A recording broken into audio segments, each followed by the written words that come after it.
Nicolas Maduro. End of Nicolas Maduro. Nicolas Maduro. Nicolas Maduro. Nicolas Maduro. You can clearly hear helicopters in the distance.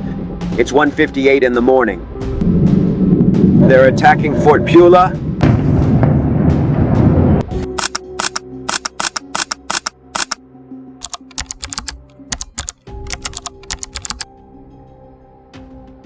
It's a January 3rd, 2026 night.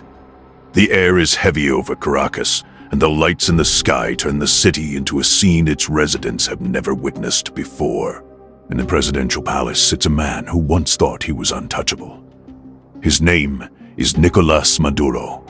The next morning, the world would wake up to news that flips maps upside down. An international indictment, a fast-paced field operation, and an immediate transfer out of the country. Reports indicate that the charges in the file are far from ordinary. Names of networks, shipping routes, complex financial dealings, heavy words in legal documents like narco-terrorism and organized trafficking. But the real scene wasn't just paperwork and courtrooms. Planes flew in the dead of night. Special units descended, and roads were closed swiftly to enforce an irreversible reality. Why now? This question carries more than one answer. The official response is straightforward: criminal prosecution, law enforcement, accountability for alleged involvement in drug trafficking networks and cross-border crimes. According to sources, these files have existed for years. But interestingly, history and politics don't stop at the visible truth. Behind the columns of accusation lie threads that extend to much larger interests. And by larger, I mean what connects to strategic resources. Oil. Venezuela is not just any country on the global energy map. Its oil reserves are enormous, and the type of crude it produces has a specialized market with demands from global refineries. Controlling such a resource means real geopolitical leverage and opens doors to contracts and benefits for companies and governments. So, when a security interest intersects with an economic one of this magnitude, decisions shift from simple legal actions to strategic calculations. Let's open a historical window for context. We have a precedent in Panama with Manuel Noriega, where drug-related charges intertwined with larger strategic calculations. Decades earlier, we saw the justifications for the Iraq War, named weapons of mass destruction, which reshaped regional power structures. These examples don't prove anything definitively here, but they provide a framework to understand how security arguments are often used as a cover for operations with long-term political and economic consequences. On the morning of the operation, all of this manifested clearly: road closures, neutralization of potential power centers, rapid and discreet transfer of the president to an undisclosed location. The practical goal was clear: to create a fait accompli, before any party could politically or militarily counteract the situation. The logic of force here is simple: establish a reality that diplomacy cannot easily reverse. From an economic standpoint, the move was calculated. Oil markets reacted immediately. Investors who had been watching knew that any change in leadership in an oil-producing nation would trigger instant negotiations about who invests and who signs contracts. These negotiations determine who operates the fields and who holds the rights to export crude. According to expert analyses, the open window to restructure oil contracts is what makes some players so eager to expedite political decisions. But to be fair, the U.S. indictment did not soften its severity. There are documents, evidence, and certifications based on testimonies and financial proofs provided by the prosecution. We are looking at a legal file containing points that cannot be ignored: names, financial transfers, shipping routes, and claims of ties with groups that might use violence. All of this gives the United States a legal premise to announce action. The question, then, is not whether a file exists, but why the timing and method of execution were chosen now. The answer lies in the convergence of interests.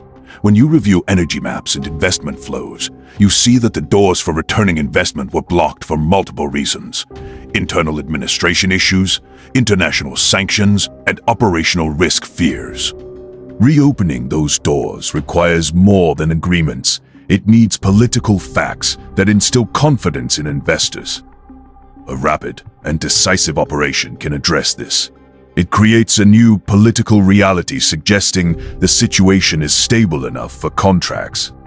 From the Venezuelan people's perspective, the outcome was a mix of confusion, fear, and hope.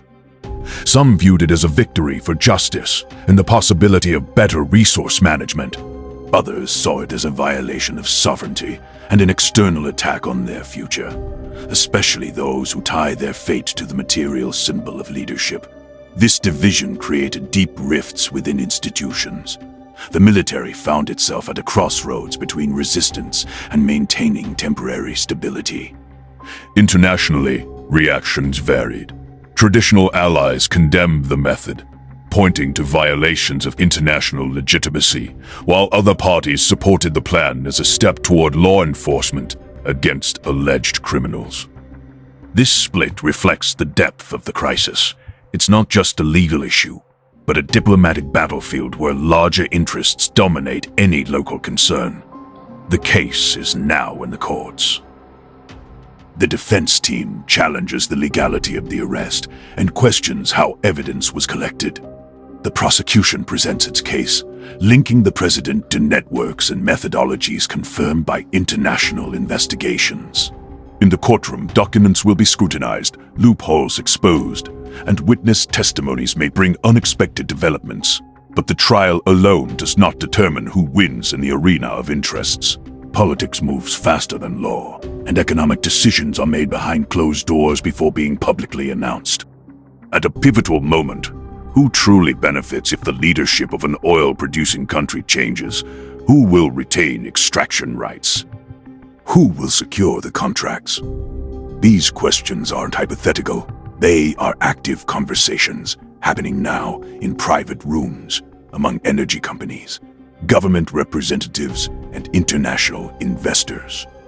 Controlling resources like oil rewrites regional influence maps and affects national budgets that may rely on crude prices. Here lies the tragedy, or hope, depending on perspective. If this moment is used to build strong institutions ensuring transparency and fair distribution of revenue, the country could emerge stronger. But if it turns into a scramble for resources between two or more players, ordinary citizens will bear the cost through prolonged economic and social disruption. History will read these moments and ask, did law triumph or did interests triumph? The answer won't be simple, because it's a mix of both. Criminal evidence is real, the execution was decisive, and economic and political consequences are inevitable. But the most critical question remains, do the means used to achieve the goal align with justice and international sovereignty? This question echoes in United Nations corridors and international law forums, sparking long debates. The story is far from over.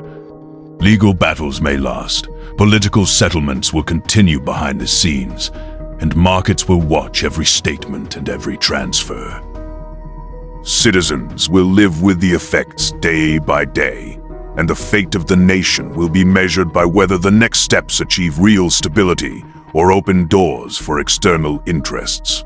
In the end, the hidden thread in all these stories is often resources and power, where justice meets politics and facts collide with ambitions, and the difference between the official narrative and the real cause will be revealed in the months and years ahead, and we will continue to watch and tell the story.